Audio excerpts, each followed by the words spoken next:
Welcome back to the White Jacket series.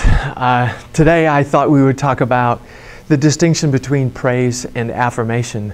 If you've heard this before, I wanted to just offer it as a refresher. And if you've not, I think this could be a tool that radically changes the kind of engagement that you can get from the folks that you're interacting with. And I believe that this is a strong tool for us to use in the way that we manage others, in the way that we lead others, and in the way that we can inspire engagement in the lives of people around us. Let's face it, I think corporate America has figured out that patting us on the back and giving us rewards to some degree is always engaging and helps us a lot. But the trick is, I think that they've come close, but they haven't gotten close enough. Because praise has everything to do with what I do. It has everything to do with my execution or the things that are accomplished. It's a physical activity. And when you reward me or praise me for what I've done, then it sends me a message that says, what you do is the only reason that you have value around here. If that's all that I ever get is praise, then the connection of my reward is linked directly to what I do. And it sends me an indirect message that says, I really need to make sure that I never quit doing what I do around here because it's only there that I have value. Affirmation, on the other hand, has everything to do with who you are as an individual.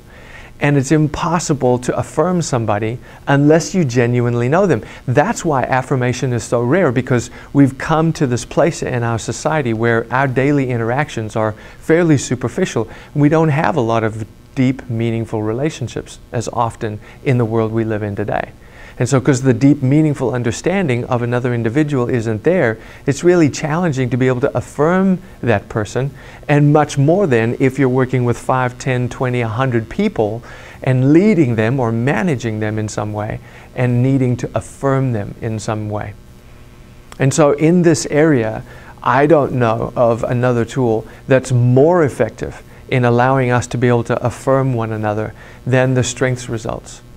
I think knowing those 5 things about your life and the results that they represent allow me to be able to speak to you in a way that I can affirm who you are by speaking directly to your sense of responsibility or your commitment to the beliefs that you have or the relational abilities that you have.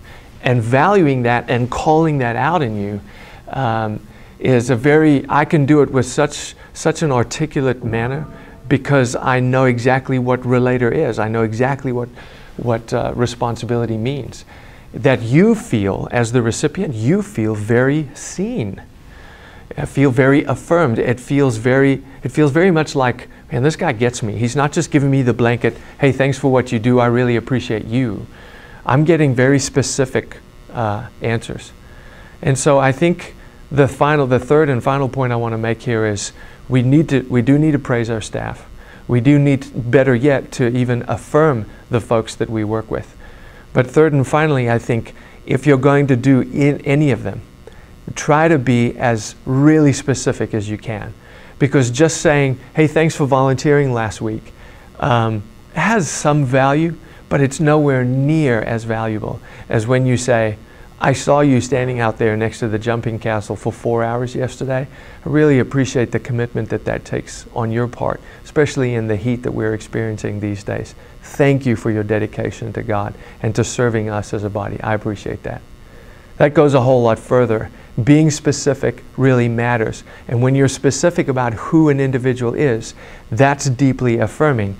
And it's a wonderful way to provide engagement and a sense of value in the folks that we're interacting with every day. Thanks for your time. We'll see you next time.